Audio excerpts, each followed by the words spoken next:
But I will give the NBA credit now, because this playoffs I've actually watched, right?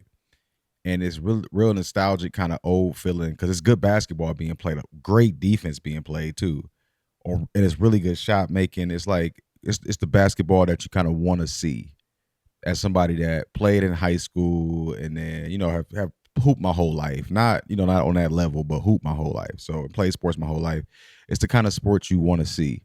So it's really dope to watch the NBA this year. So and I've always been one that's been a conspiracy head about all of pro sports really. And the reason why people think it's like, oh, just like conspiracy, like the reason why is that legally, NBA is classified business wise as sports entertainment. So is the WWE. So is any professional wrestling. So what that means legally, they can alter results to get a certain outcome because it's not competitive sports league. You know what I mean? It's not. It's not. It's a different classification. So, or at least I think I may be completely wrong on that, but that's what I think that means. So why wouldn't you, for business purposes, alter stuff? And it's the players say it themselves. So I think it's starting to get out more now. But I think that Adam Silver pulled back from the conspiracy stuff this time and just let the hoopers hoop, because that's what I felt watching this last, especially the conference finals from both sides. It's like it was just hoopers out there hooping.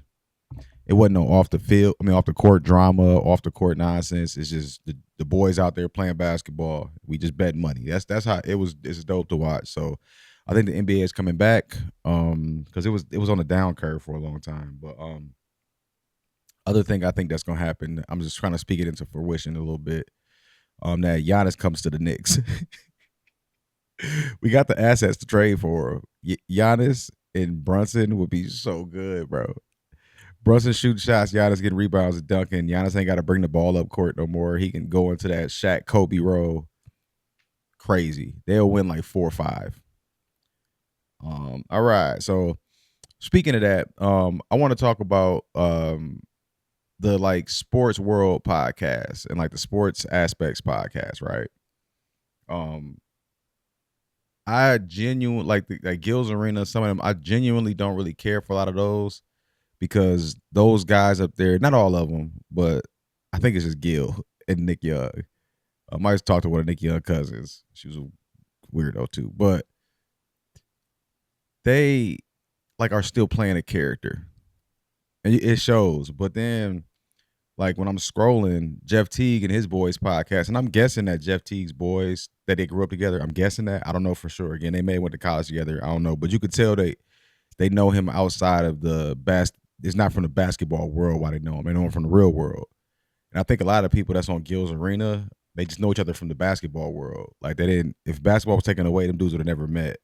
And it seems different in or professional basketball was taken away because I don't know if them is Gil's college teammates, but that podcast is the NBA should be pushing those. I say that because like as a sports fan for like most of my life, so really started watching in the late '90s when I was a little kid, where I got like passionate about sports. It's been so dope to hear like KG and Paul Pierce, another one I put in the Jeff Teague in the category. Hear the stories behind the stories. It's like we getting the peek behind the curtain as like fans, and that's dope because you don't really get to do that. And like I think I'm not 100% sure on this, but I think in ninth grade I either played Jeff Teague. We had a tournament at Indiana Speech for AAU, and it was like a spring tournament too. So it was like I remember we had to miss school for it to get down there. Um, if he was but you never know because we was kids, so it's like eighth or ninth grade. But if he was the person that I think he was, dog had game back then. But the one person I say like I'll never let nobody disrespect is OJ Mayo. OJ Mayo was the coldest cat I've ever seen in my life in our class, like the coldest I've ever seen. Mike Conley was a monster too.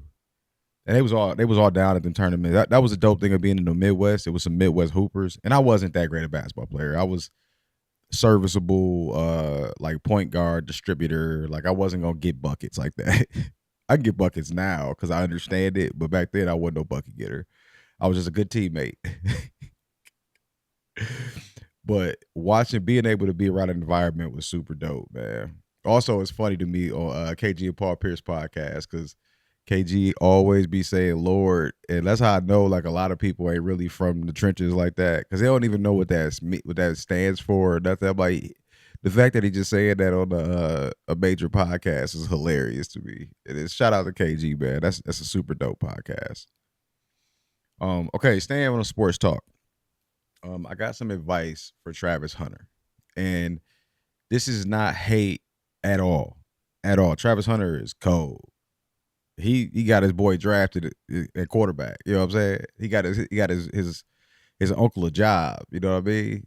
So I don't never want to knock Travis Hunter, but my experience. So I coached college, coached high school, played college a little bit. I got hurt. Played high school, so been around the locker rooms, been around the guys, and the thing. And anybody trying to knock Travis Hunter or any of these guys, homie from Philadelphia for doing the TikTok dances and all that stuff, like that's old heads just not understanding. This is their new generation. This is what they do.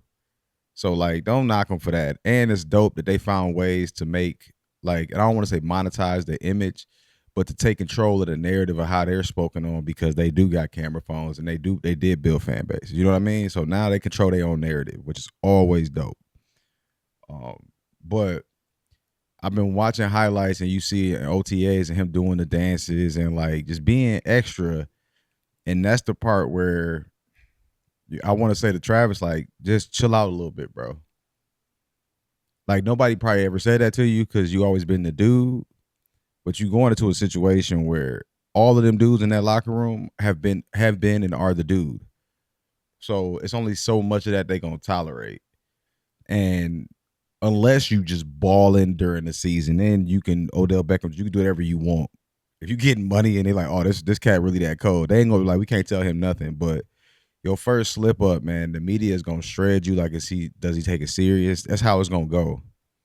And man, the part with Travis Hunter that upsets me a little bit, because like I have my thoughts of what like Shorty and his like from what I see from Shorty and his relationship are and all of that stuff. That's none of my business though. That's why I don't speak on it because it's none of my business. Like people being in other people's relationship dynamics is weird. It's normalized for sure, but it's also still that doesn't discount that it's a weird ass behavior. So like, don't we allow that shit? But it's so weird to be even mentioning why are 40-year-olds on their podcast talking about a 21-year-old and his girls, 21-year-old millionaire, multimillionaire will be rich for the rest of his life and his girls like relationship. That's real like desperate housewife is just weird behavior from men, especially from men. From women I would understand it, but from men that's weird behavior. Like that was that RG3 Ryan Clark thing too. Like, bro, why you talking on that dude's wife? That's weird, bro. That's weirdo shit. That's why Ryan Clark apologized. That's weirdo behavior. Like people's out relationships have nothing to do with what they do on the field. So why are y'all trying to intertwine those two? You know what I mean? Like that's why I say Travis, man. Like ball out this year, man. I hope it's a great year for you, bro. But just advice from Unc, old head advice now. Chill out a little bit.